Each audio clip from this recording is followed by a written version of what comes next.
നിങ്ങൾ എല്ലാവരും ഒരു കാര്യം അറിഞ്ഞിക്കണോ?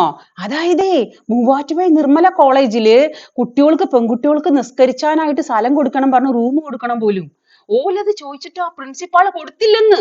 ആ പ്രിൻസിപ്പാൾ കൊടുത്തില്ലെന്ന് മാത്രല്ല, അത് കൊടുക്കില്ല എന്ന് പറഞ്ഞപ്പോ ഞമ്മന്റെ എത്തപ്പയുടെ കുട്ടികൾ അവിടെ നല്ല പ്രകടനം കാഴ്ചവെച്ച്. അങ്ങനെ വിട്ടാ പറ്റൂലല്ലോ. എത്തപ്പയുടെ കുട്ടികളുണ്ടല്ലോ, ഞമ്മന്റെ ആൾക്കാർക്ക് വേണ്ടിയിട്ട് ഭയങ്കരമായിട്ട് പ്രകടനം കാഴ്ചവെച്ച്.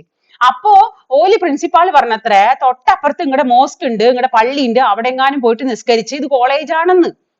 പ്രിൻസിപ്പാളിന് എന്തൊരു വിവരക്കേടാ പറഞ്ഞത്. ഓലത് സമ്മതിച്ചു കൊടുക്കണ്ടതല്ലേ, ഓള് സമ്മതിച്ചില്ല. അത് മാത്രല്ല, പള്ളിയിൽ പോയിട്ട് നിസ്കരിച്ചാനും പറഞ്ഞെന്ന്. അപ്പൊ പള്ളിയിൽ പോയിട്ട് നിസ്കരിച്ചാനാന്ന് പറഞ്ഞ പള്ളിയിലേക്ക് പെൺകുട്ടികൾ പ്രവേശിപ്പിക്കില്ലാന്ന്. ഞമ്മന്റെ പള്ളിയിൽ ഞമ്മന്റെ പെൺകുട്ടികൾക്ക് കേറാൻ പാടില്ല. അത് മാത്രല്ല, ഞമ്മന്റെ പള്ളിയുടെ മുൻവശത്ത് കൂടെ പെൺകുട്ടികൾ കേറാൻ പാടില്ല, പിൻഭാഗത്ത് കൂടെ മാത്രമേ കേറാൻ പാടുള്ളൂ. അവിടെയും ഞമ്മക്ക് പിൻഭാഗം മാത്രമാണ്. ഈ പെൺകുട്ടികൾക്ക് അവിടെയും പിൻഭാഗം മാത്രാണെന്ന്.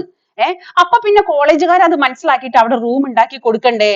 അല്ല, ഇപ്പൊ എന്റെ ഒരു സംശയം എന്ന് വെച്ചാല്, അപ്പൊ ഈ താത്തമാർക്ക് സ്വന്തം പള്ളിയിലും പ്രവേശനമില്ല, മുൻവശത്ത് കൂടെ പോലും കേറാൻ പാടില്ല. ഈ താത്തമാരാണോ തട്ടമിട്ടുകൊണ്ട് പിന്നെ പർദ്ദ അണിഞ്ഞോണ്ട് നവോത്ഥാനത്തിന്റെ പേരില് ശബരിമലയിൽ പെണ്ണുങ്ങളെ കയറ്റണം എന്ന് പറഞ്ഞിട്ട് മതില് കെട്ടാൻ വന്നത്? എന്തുമാത്രം താത്തമാരാണപ്പോ ആ തട്ടം ഇട്ടിട്ട് പിന്നെ ശബരിമലയിൽ മതില് കെട്ടണം എന്ന് പറഞ്ഞ് നവോത്ഥാനം ഉണ്ടാക്കിയിട്ട് ശബരിമലയിൽ പെണ്ണുങ്ങളെ കെട്ടാൻ വേണ്ടി മതില് കെട്ടിയത്? ഓലക്ക് ഇതിന്റെ വല്ല കാര്യണ്ടാ? സ്വന്തം പള്ളിയിൽ കേറാനെങ്കിലും വന്നിട്ട് ഈ മതില് കെട്ടിയിട്ടുണ്ടെങ്കിൽ ഇപ്പം നേരാവണ്ണം പോയിട്ട് നിസ്കരിച്ചാഞ്ഞില്ലേ? എന്താപ്പത് കഥ?